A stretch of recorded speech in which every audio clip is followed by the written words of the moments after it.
These are crazy. These are wild. These are things that you're not going to be taught in church. They're upsetting because they are so shocking, and it's important to understand that this stuff exists in the Bible. And why is it important to know? Because this is direct. There are billions of people in the world who are Christian, and this has a huge impact on our collective society and our collective psyche. It affects everything. So this is important stuff. We're taking a look at some of the most shocking, some of the most absurd verses from the Bible. It's going to be good, perfect, inerrant word of God, which means that there are no mistakes in it whatsoever. Everything is perfect. Everything is exactly how it should be. They basically believe and teach that the Bible is authored by God, and that God just used the various writers of the various books of the Bible as almost like instruments, like pens, if you will. And so that the Bible is essentially authored by God, divinely, it's what it means by divinely inspired. It's inerrant. It's perfect. Contains no errors whatsoever. Well, we're going to see why that's not so.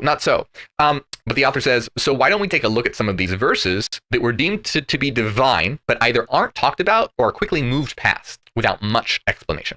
So we're going to be taking a look at some of these. Let's see exactly what they are here. Let's read the first one. This is coming from 2 Kings 2:23 through 24. Okay, yeah. All right. So this is a good one to pick. All right, check this out.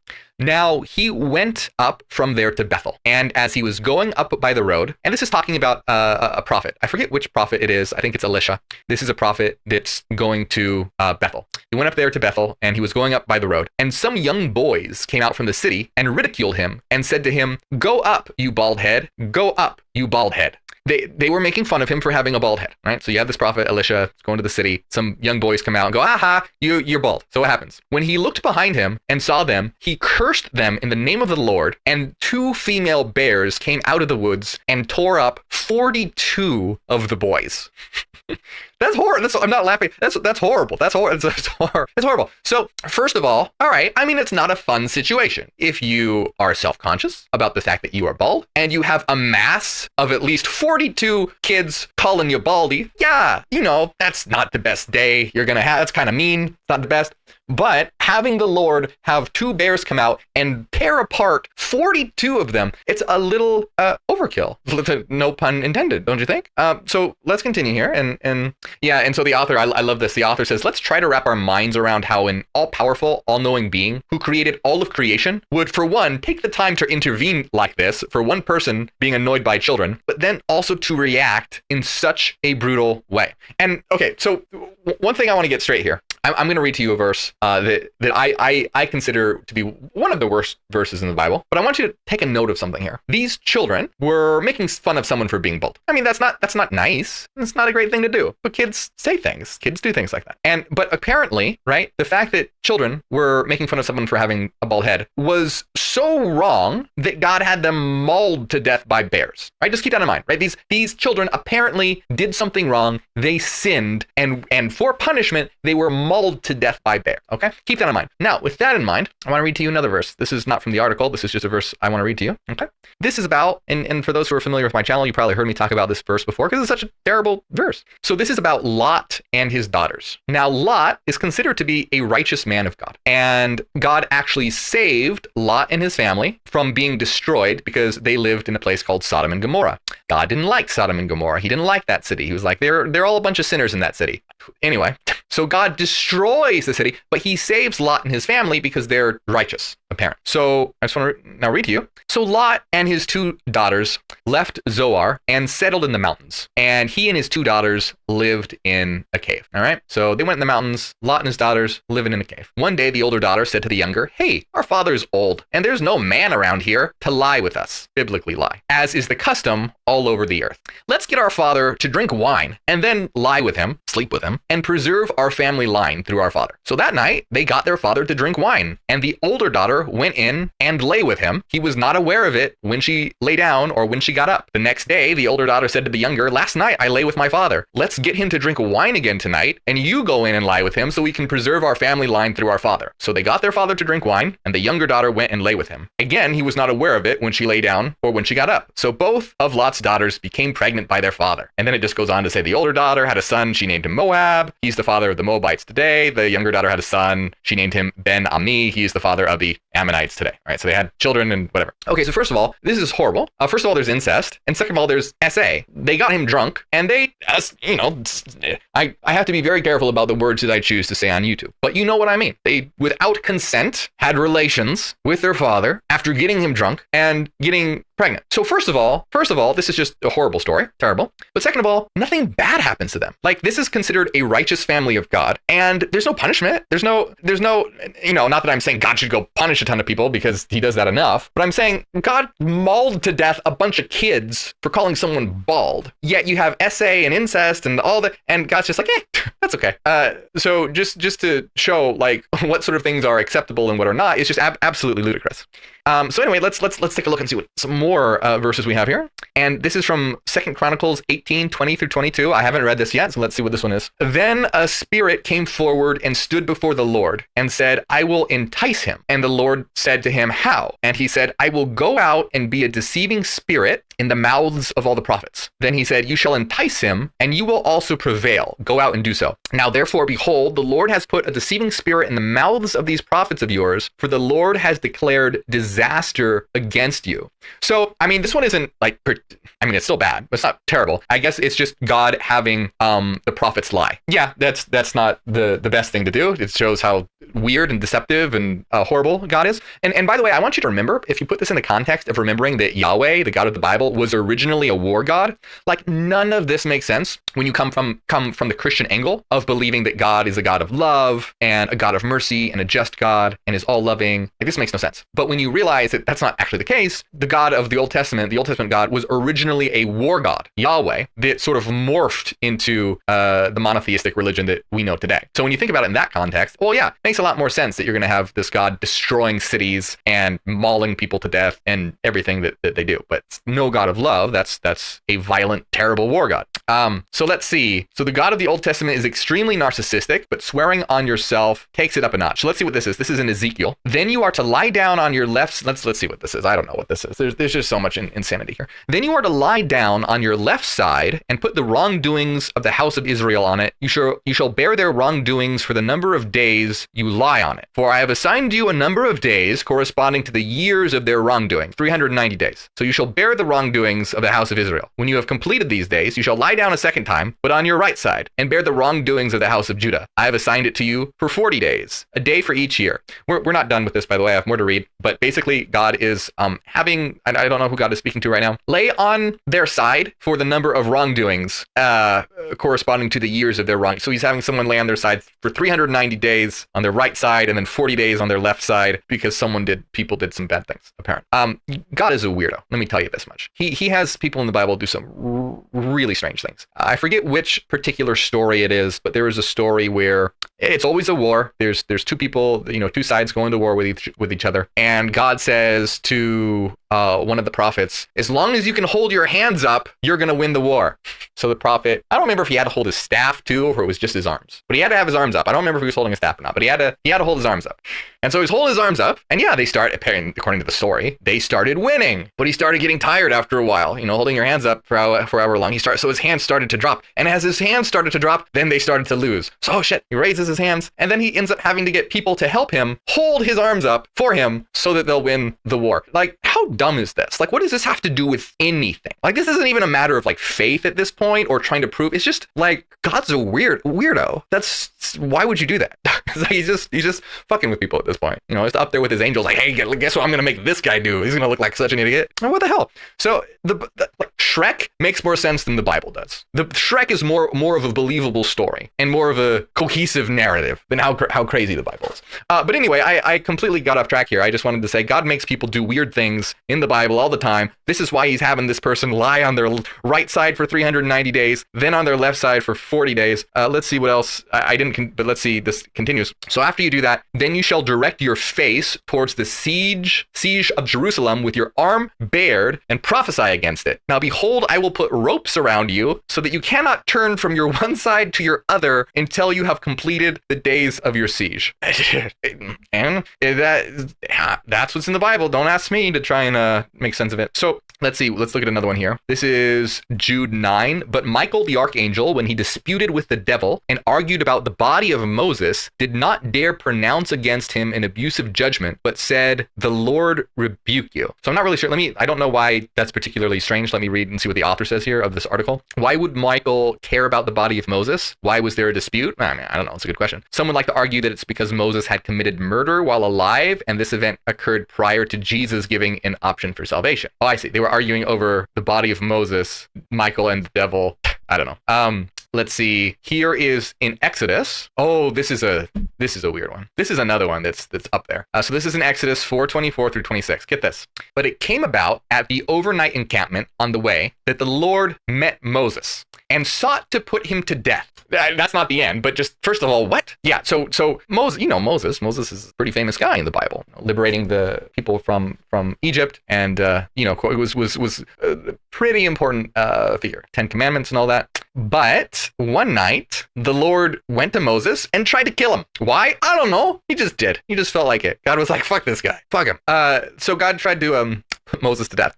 So Zipporah, which I believe is Moses' wife, so Zipporah took a flint, sharp stone, and cut off her son's foreskin and threw it at Moses' feet and said, "You are indeed a groom of blood to me." So he left them alone. At that time, she said, "You are a groom of blood," because of the circumcision.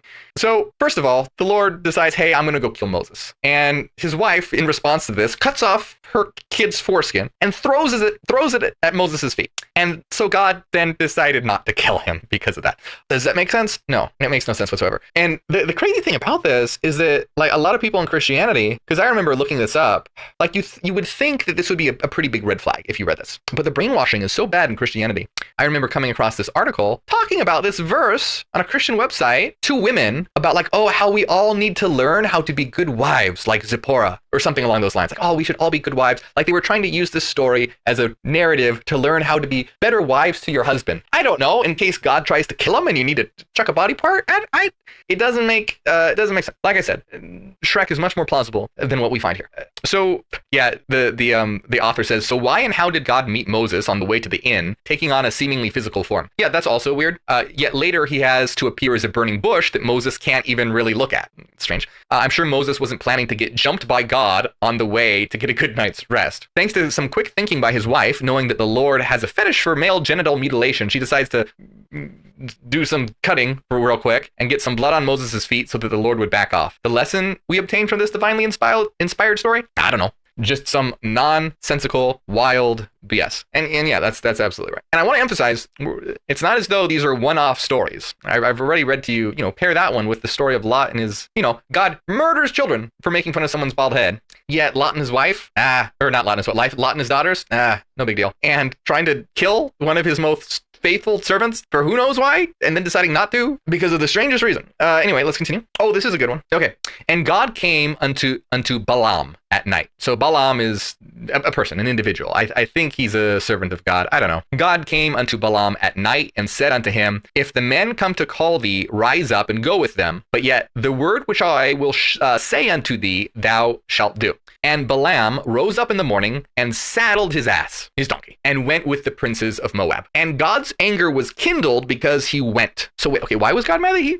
Apparently, Balaam was not supposed to go somewhere. I don't know why. Balaam got on his donkey and went somewhere, and God was really mad that he went somewhere. So what did he do? And the angel of the Lord stood in the way for an adversary against him. Now he was riding upon his ass, and his two servants were with him. And the ass saw the angel of the Lord standing in the way, and his sword drawn in hand. And the ass turned aside out of the way and went into the field. And Balaam smote the ass to turn her into the way. All right, so God is mad. God sends an angel to kill Balaam. Balaam's riding around on his donkey. The donkey sees this angel that's going to kill Balaam, but apparently Balaam can't see the angel. Only the donkey can see the angel. I don't know why that makes sense, but okay. And so the donkey wants to save Balaam's life, so doesn't continue going and turns into the field. And Balaam gets mad. It's like, hey, why are you going in the field? We need to go that way. And so smacks the ass and says, go. But the angel of the Lord stood in the path of the vineyards, a wall being on this side and a wall on that side. So it sounds like they're in an alley or something. There's a wall on either side, and at the end is the angel now. And when the ass saw the angel of the Lord, she thrust herself onto the wall and crushed Balaam's foot against the wall, and he smote her again. So they're walking in this alley or wherever there's two walls, and the angel is there, gonna kill Balaam. Balaam can't see him. The donkey can. So to try and not go towards certain death, the donkey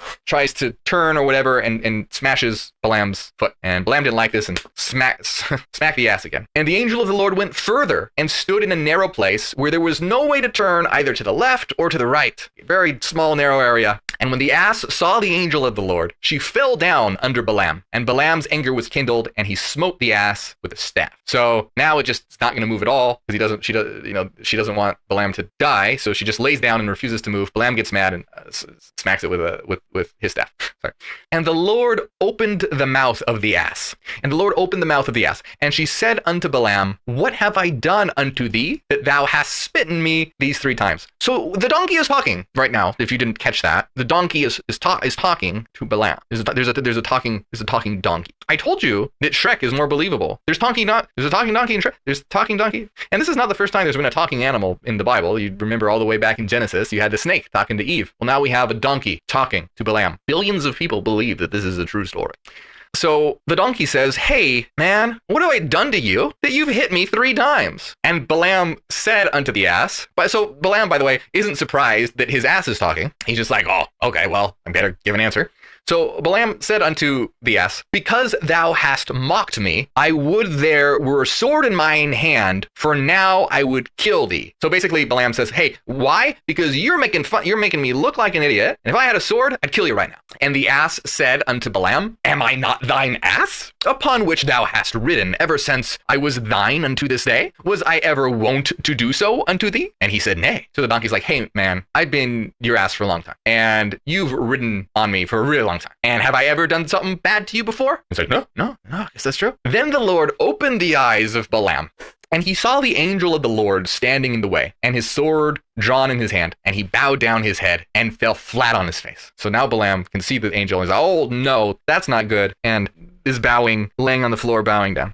And the angel of the Lord said unto him, wherefore hast thou smitten thine ass these 3 times? Why have you smacked your ass 3 times? Behold, I went out to withstand thee, because thy way is perverse before me. And the ass saw me, and turned from me these 3 times. Unless she had turned from me, surely now also I had slain thee, and saved her alive. So the angel is saying, if it weren't for your ass, I would have killed you, and spared the donkey. And Balaam said unto the angel of the Lord, I have sinned, for I knew not that thou stoodest in the way against me. Now therefore, if it displease thee, I will get me back again. And the angel of the Lord said unto Balaam, go with the men, but only the word that I shall speak unto thee, that thou shalt speak. So Balaam went with the princes of Balak.